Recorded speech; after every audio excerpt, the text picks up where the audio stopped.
네, 남북 정상회담과 관련해서 임종석 준비위원장의 브리핑 일정과 관련된 그리고 의제와 관련된 브리핑이 있었습니다.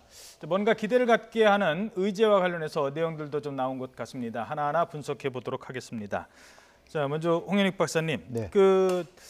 일단 정상회담이 적어도 두 차례는 지금 예정이 돼 있고 플러스 알파네요. 네, 그게 좀 기대를 좀 할 수 있게 하고 김정은의 성의를 볼 수 있는 부분이라고 보는데요.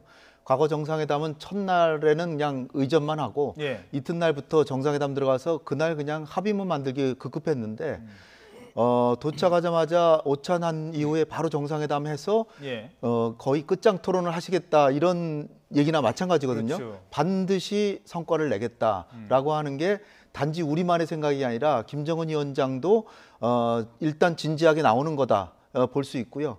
그런 측면에서 지금 예상으로는 둘째 날 19일 오찬 전후에서 합의문이 나온다. 그러면 굉장히 그 뒤에 좀 여유 있는 상황이 연출될 것 같기도 하고. 자, 그런데 이제 의제를 세 가지로 크게 봤잖아요. 남북 경협과 관련된 부분, 군사적 긴장 완화 관련된 부분, 비핵화 관련된 부분. 사실 군사적 긴장 완화는 조금 더 얘기할 부분이 있지만 그래도 어느 정도 큰 틀의 합의는 이루어질 가능성이 크고요.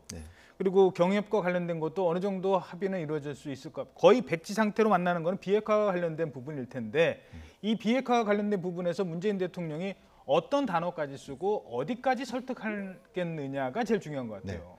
일단 반드시 얻어내야 될 거는 핵과 미사일 프로그램에 대해서 신고할 용의가 있다.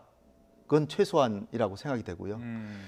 용의조차 그 구두로 김정은 위원장이 직접 육성으로 하든지 아니면 명문으로 못 박히지 않는다면 조금 좀 기대 수준 이하라고 이제 생각이 되고요. 그러니까 리스트에 대한 또는 신고에 대한 얘기가 김정은 위원장으로부터 나와야 된다. 네. 그리고 그것이 가능하다면 조건부가 아니라 하겠다. 그 다음에 그 완전한 비핵화의 완료 시점을 직접 문 대통령에게 직접 하는 거 특사들에게 했지만 그 다음에 아마 김정은 위원장이 만약 우회를 한다면 핵 프로그램을 일단 중단하겠다라는 얘기를 든다든지 아니면 ICBM의 상당 부분을 미국에 수개월 내 금년 중에 보내겠다든지 이런 구체적인 뭔가 성과를 거둬서 트럼프 대통령이 보기에 이 정도면 종전선언 할 만하다. 그다음에 이걸 떠받치는 게 뭐냐면 남북 간의 긴장 완화, 평화 체제에 대한 이런 실질적인 남북 간의 신뢰 구축 조치가 되면 미국으로서도 사실상 남북한은 화해 협력으로 가는데 미국만 종전선언 못 하겠다면 머쓱하잖아요. 그것이 아마 양쪽으로 동시 진행되지 않을까 이렇게 생각이 됩니다. 뭐 어떻게 보십니까? 거기다 하나만 더 덧붙여서 질문드리면 그래도 두 정상이 솔직하게 이렇게 얘기할 수 있는 기회를 가졌다라는 거에서는 상당히 기대를 갖게 하거든요. 그럼요. 지금 비서실장 또 준비위원장의 이야기, 특히 의제와 관련해서 남북 관계 발전, 그다음에 비핵화, 세 번째 군사적 긴장 완화 이 얘기를 했는데 사실은 가장 중요한 건 전 비핵화라고 봅니다. 그렇겠죠. 그러니까 지금 기자들이 여러 가지 질문을 했고 또 임종석 비서실장이 답변을 했지만 비핵화 분야에 대해서는 상당히 어렵게 답변을 했어요. 잘 모르겠다. 뭐 내가 말할 입장이 아니다 얘기를 했는데 비핵화와 관련한 가시적인 합의, 다시 말하면 지금 트럼프 대통령이나 국제사회는 김정은 위원장이 완전한 비핵화를 하겠다. 6.12 성명에도 담겨져 있고 4.27 선언에도 담겨졌지만 비핵화를 위한 실질적인 조치, 이를테면 비핵화에 대한 구체적인 일정표, 목표 시한이라든지 신고, 검증, 폐기라고 하는 단계별로 어떻게 하겠다. 초기 조처로서 신고를 어떻게 하겠다라는 이런 구체적인 게 아무것도 안 나오고 있단 말이죠. 그러니까 과연 의지가 있는 것이냐, 없는 거나 다름없지 않냐. 이게 결국 최근 미국이 유엔 안보리를 통해서 제재의 어떤 끈을 더 강화시키려고 하는 것도 거기에 있는데 따라서 지금 남북관계 발전이라든지 경제협력이라든지 이런 것들은 비핵화가 진전이 되지 않으면 한계가 있을 수밖에 없다라고 하는 점. 그래서 대통령 본인도 말씀하셨지만 운전자로서 또는 평화 촉진자로서 비핵화에 대한 가시적인 그런 합의나 이런 것이 이건 구두로 얘기하는 것도 사실은 볼턴 보좌관 얘기는 1년 이내에 하겠다라고 약속하지 않았느냐라는 얘기도 나왔기 때문에 또 이번 특사는 트럼프 대통령 임기 1기 이내에 하겠다라고 하는 이런 것들이 직접 김정은 위원장이 언급하고 국제사회에 공언하고 그것이 이를테면 뭐 이번 평양 선언이라든지 정상 간에 합의할 내용에 담겨질 수 있다면 이건 정말 좋은 성과라고 생각이 됩니다. 예. 결국 사실 그래서 지금 실무 차원에서 회담 전에 어느 정도 얘기가 돼서 두 정상이 만나서 뭐 사인하고 끝날 수 있는 사안이 있는가 하면 지금처럼 실무 차원에서 준비하기는 어렵고 결국 김정은 위원장의 의지를 가지고 판단할 수밖에 없기 때문에 그렇다면 김정은 위원장은 그 얘기를 해줄 준비가 돼 있을까요? 쉽게 말해서 리스트 공개하고 아니면은 뭐 신고하겠다라는 얘기를 할 정도로 준비가 돼 있을까요? 네. 김정은 위원장이 보면은 사실은 그 6.12 북미 정상회담 하기 이전에도 미국은 뭐 핵탄두 뭐 한 60% 가져가야 되겠다. 장거리 미사일뿐 아니라 중단거리 미사일도 포기해라. 뭐 거기다가 뭐 인권 문제까지도 거론하겠다. 막 이렇게 여러 가지로 막 CBID는 기본이고 예. 뭐 이랬잖아요. 근데 실제로 나온 건 원칙적인 합의밖에 없었잖아요. 예. 그러니까 결국은 북한의 입장이 비핵화로 가는 방향성은 지금 갖고 있지만 그거를 잘게 나눠서 그중에 비핵화 부분을 여러 개로 나누려고 지금 하는 거죠. 그런데 김정은 위원장이 더 속이 이제 막 목이 타는 게 뭐냐면 미국에 대해서 여러 가지 카드를 갖고 있었는데 많은 카드는 벌써 소진해 버렸어요. 예. 핵실험장 해체했고 그렇죠. 엔진 실험장도 미사일 엔진도 그렇고. 그 해체했고 그다음에 인질 돌려보냈고 유해 송환했고 그다음에 핵과 미사일 발사 안 하고 있고 그러니까 나머지는 핵밖에 없는 거예요 이제. 그러니까 핵을 또 잘게 나눌 수밖에 없는데 그중에서 미국은 가장 첫 번째로 저는 원래 중단부터 시켜야 될 것 같은데 프로그램 지금 돌아가고 있거든요. 예. 중단보다는 신고를 해라. 신고를 하라는 얘기는 진정성을 보겠다는 얘기 같아요. 전모를 밝히되 내가 가진 정보도 있는데 만약 틀리다고 하면 너를 못 믿겠다. 이렇게 그렇겠죠. 이러고 나오려니까. 나는 10개를 알고 있는데 네. 9개만 신고해. 그럼 아니다. 이거 얘기하겠다는 그러니까 거잖아요. 최소한 김정은 위원장이 해줄 수 있는 거는 신고할 용의가 충분히 있다. 그런데 지금 이 순간에 내가 먼저 할 수는 없다. 거기까지는 갈 수 있지 않을까 이렇게 생각이 됩니다. 그것까지 만약 대통령이 그거를 못 얻어 가지고 오신다면 자칫하면은 이 낭패 볼 수도 있다. 이제 그게 안 되면 경협 관련된 부분, 그다음에 뭐 군사적 긴장 완화 이 부분이 다 묻힐 수도 있다는 거예요. 군사적 긴장 완화는 뭐 GP 철수라든지 JSA의 비무장화. 근데 이제 관건은 서해 평화 수역 또는 공동어로 수역 이거 만드는 건데 여기는 실무회담 17시간 했지만 합의가 안 됐는데 송영무 장관이 가서 첫날 예. 논의를 할 거고요. 이튿날째 이게 합의문으로 나온다면 그건- 그것도 대단한 뉴스예요. 예, 그건 잠시 뒤에 제가 다시 질문드리고요. 또 하나 지금 그 관심을 끄는 대목이 김정은 위원장을 만난 다음에 문재인 대통령이 바로 그러니까 남북 정상회담 일정이 끝난 다음에 뉴욕으로 갑니다. 그리고 뉴욕 유엔 총회에서 트럼프 대통령을 만날 예정인 것으로 좀 알려져 있어요. 그러면 김정은 만나고 트럼프를 만나면 거의 서로의 입장을 그대로 전달해 줄 수 있기 때문에 어쩌면 김정은 위원장 입장에서도 이번이 중요한 기회라는 거죠. 그럼요.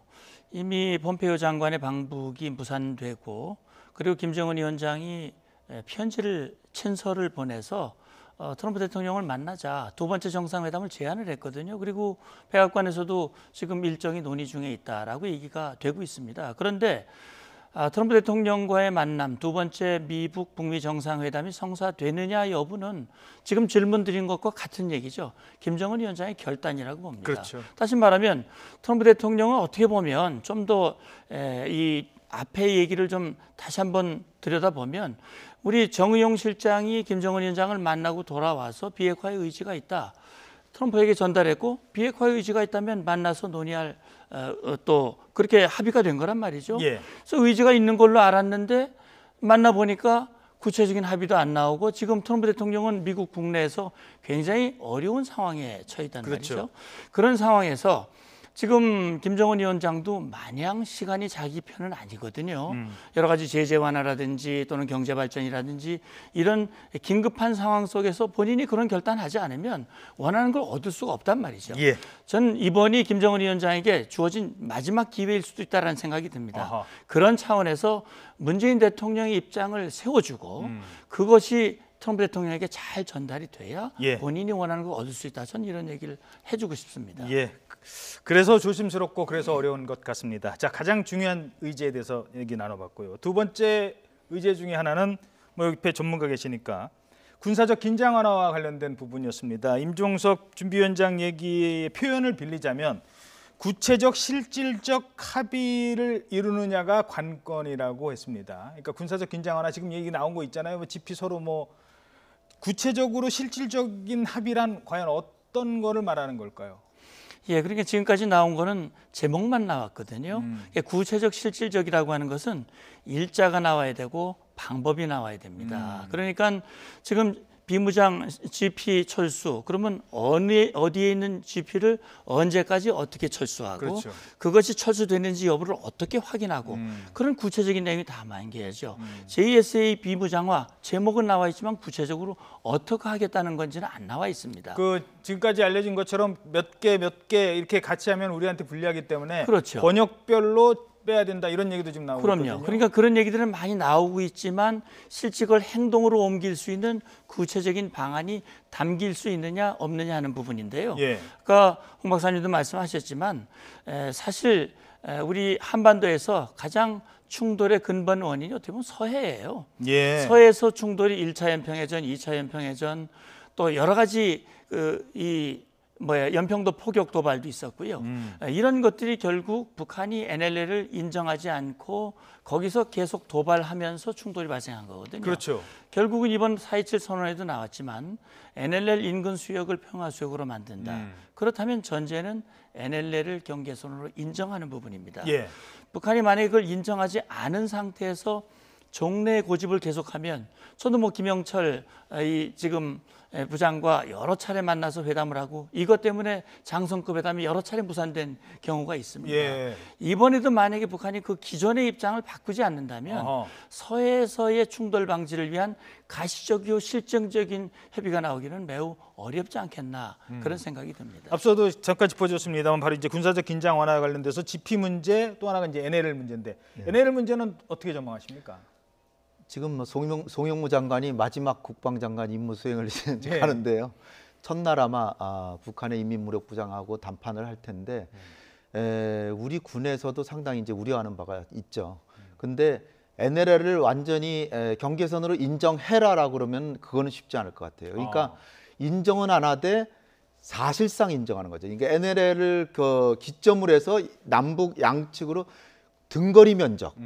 근데 한 군데만이 아니라 몇 군데가 될 수도 있는데 NLL을 중심으로 등거리 면적만 확보된다면 나름의 인정이라고 볼 수 있기 때문에 그걸 공개적으로 NLL을 인정한다 이렇게 하는 건 아마 김정은도 감당하기 어려울 가능성이 있습니다. 그러니까 거기까지 가기는 어렵다고 하더라도 그 평화수역, 평화공동어로수역을 등거리 면적으로 한다면 사실상 인정하는 거잖아요. 예. 거기가 기점이니까 거기를 계기로 기준선으로 등거리만 확보한다면. 그렇죠. 그게 저는 기대는 해보는데 그게 된다면 상당한 성과고 안 된다면은 뭐 본래 어려운 거였다 이렇게 뭐 원래 NLL을 인정하지도 않았던 북한이 그래도 실질적으로나마 NLL을 인정하는 범위에서 뭔가 합의를 이루어진다면 큰 진전이다라는 말씀이셨습니다. 자, 세 번째가 바로 이제 경협과 관련된 부분이거든요. 우리 기업인들 많이 갑니다. 삼성 이재용 부회장까지 지금 가고 있습니다. 뭐 누가 가고 안 가고 이걸 논의를 떠나서 뭐 북한 전문가시니까 지금 경협을 하러 가는 것과 그러니까 경협과 관련된 판문점 선언 이행하기 위해다라는 막연한 것 외에도 실제적으로 그 경협을 하려는 사람들은 기업인들이잖아요. 네. 그 기업인들까지 함께 갔다는 거는 어떤 의미입니까? 기업인들을 어느 언론에서는 기업인들이 끌려간다 뭐 이런 식으로 정부의 압박에서 아마 거절하기 어려웠을 것이다 이렇게 표현하는데 저는 꼭 그렇게 보지 않습니다. 왜냐하면은 지금 저 동북아에서 있는 세계적인 흐름이 1대1로 사업이 이 중동과 유럽 쪽으로 뻗치다가 이게 미국의 강력한 견제 또 각국의 사정에 따라서 지금 난관에 부딪히고 있어요. 근데 중국도 한반도 쪽으로 1대1로 사업을 확대하려고 하고 있고 5월 달에 한중일 정상회담에서 리커창 총리하고 문재인 대통령께서 서울에서부터 평양 신의지를 거쳐서 베이징까지 고속철을 놓자는 거를 연구하자. 예. 이게 거의 합의가 됐습니다. 그다음에 제가 지난달에도 연변에 가보니까 고속철이 북중 국경까지 다 놓아져 있어요. 그래서 그 지역이 흥청망청이라보다 굉장히 그 붐이 경제 붐이 일고 있어요. 네. 그러니까 과거에는 6시간 걸려서 오는 사람들이 2시간, 3시간 만에 오니까 많은 관광객들이 막 연변 그쪽으로 연길시로 오고요. 그런 상황에서 러시아도 신동방 정책이라서 극동 지역에 굉장히 투자를 하고 있기 때문에 거기다 하나 더 더한다면 서훈 원장이 아베 총리 만났을 때 아베 총리가 얘기한 게 100억 달러 이상으로 추정되는 식민지 배상 자금 지불하면서라도 그 김정은 만날 용의가 있다라고 했거든요. 예. 그러니까 자칫하면은 지금 비핵화가 안 돼서 그렇지 비핵화가만 되면 북한에 진출하는 게 우리가 뒤늦을 수가 있어요. 그러니까 이번에 실질적인 합의는 하나도 안 하더라도 예. 북한이 어느 정도의 마음을 갖고 있고 계획이 뭔지 이걸 명확히 파악한다는 기업인들이 가서 측면에서 명확하게 알고 오면 기업인들도 얻을 게 있다. 그렇죠. 그러니까 아마 이번에 만약 초청을 안 했으면 서운해할 분들도 꽤 있었을 거다. 다음에 투자 정보를 저는 그렇게 봅니다. 확보하기 위해서라도 직접 가는 게 좋다. 그러니까 지금으로서는 경협이 계획만 하고 그 미래의 청사진을 그리는데 첫 번째는 애국하는 측면에서 문재인 대통령에게 강력한 협상력을 주는 것이고 두 번째는 자기 그 기업들 나름으로도 미래의 다른 국제 기업들보다 뒤지지 않기 위해서 먼저 가볼 필요가 있다. 그렇죠. 이렇게 생각이 됩니다. 그러니까 직접 가서 예를 들어서 뭐 이건 뭐 그냥 구체적인 가상입니다만 이재용 부회장이 가서 그 다른 어떤 공장 지역 방문하지 않겠습니까? 그렇죠. 그 공장에서 일하는 사람들이 임금이 얼마인지 네. 그리고 적어도 이 사람들의 교육 수준이 어느 정도나 되는지 그럼 우리 나중에 삼성 반도체 공장을 혹시 여기다 지어도 될 수 있을까라는 고민을 가서 하는 것과 안 하는 거는 과거에 다르다는 TV를 생산한 적이 있어서 예. TV 생산이라든지 SK 같은 경우는 그 IT잖아요. 북한에 지금 물론 이집트 오라스콤에서 사업하다가 좀 상당히 뛰었지만 예. 우리 IT 진출할 것도 많기 때문에 김정인 위원장도 상당히 관심이 있기 때문에 예. 일단 조사 연구 차원에서도 굉장히 득이 되는기도 한다 이렇게 볼 수 있습니다. 예. 자 그리고 또 하나 눈에 띄는 대목이요. 이산 가족 관련된 부분입니다. 이거는 뭐 어느 정도 그 합의가 좀 거의 이루어진 단계예요. 지난번 이산 가족 상봉할 때 늘 얘기했지만 안 되던 거 정례화 이번에 뭔가 좀 할 것 같죠? 예, 결국 뭐 가시적 성과를 얻을 수 있는 것 중에 하나가 바로 이산가족 문제입니다. 그러니까 지난번 4.27 선언에서도 8.15 계기 이산가족 상봉 합의했고 거기에서 보면 이산가족 문제의 근본적인 해결을 위해서 계속 협의한다고 그랬거든요. 예. 그런 차원에서 이번 평양에 가는 우리 문재인 대통령에게 김정은 위원장이 핵 문제와 함께 정말 가시적으로 결단을 보여줄 수 있는 것이 이산가족 상봉인데 1년에 한 번, 두 번 만나는 것 가지고는 그건 안 됩니다. 그런 방식은 의미가 없는 것이고요. 전혀 의미가 없다고 말할 수는 없지만 결국 지금 생존자, 신청자 중에 생존자가 5만 명인데 그런 방식으로는 안 되고 지금 방금 임종석 실장이 말한 대로 여러 가지 방법, 뭐 상시면회, 또 수시상봉, 화상상봉, 무슨 전수 조사에 의한 생사 확인부터 서신 교환만 해도 얼마나 좋겠습니까? 예. 그래서 이번 회담을 통해서 이산가족 문제의 근원적 해결을 위한 그런 구체적인 방안들이 합의가 된다면 다른 것들이 제대로 안 되더라도 굉장히 소중한 성과가 되지 않을까 하는 생각도 해봅니다. 예, 알겠습니다. 결국 이산가족 정례화를 위해서는 어떤 조치가 포함이 돼야지 된다고 보십니까? 이산가족은 사실은 김정은이 만약 정례화나 대규모 상봉을 합의한다 그러면 대단한 성과라고 보고요. 왜냐하면은 지금 남북한 경제력 격차가 40배인데 예. 이런 상황에서 마구 교류 협력에다가는 자기 체제 무너질지 모른다고 생각하니까 제가 볼 때는 실질적으로 뭔가 인도주의적 목적이라더라도 비료라든지 식량지 옥수수를 주더라도 이렇게 서로 뭔가 우리도 줄 수 있다는 거를 보여주면서 이렇게 대규모 상봉 정례화 이뤄낸다면 큰 성과라고 저는 생각합니다. 알겠습니다. 지금까지 전문가와 함께 의제의 큰 틀의 세계 그리고 이산가족까지 짚어봤습니다. 마지막 날 문재인 대통령이 김정은 위원장과 할지도 뭐 아직 경우에 따라라는 조건이 있습니다만 그 친교 일정이 남아 있다고 합니다. 이 친교 일정이 또 전 세계를 향해서 생방송이 되면서 지난번에 그 도보다리처럼 뭔가 한반도 평화의 상징이 되는 그런 행사가 되기 위해서는 두 정상 간의 비핵화 대화가 꼭 풀려야 될 것 같습니다. 문성묵 통일전략센터장, 홍현익 수석연구원이었습니다. 두 분 고맙습니다. 감사합니다. 감사합니다.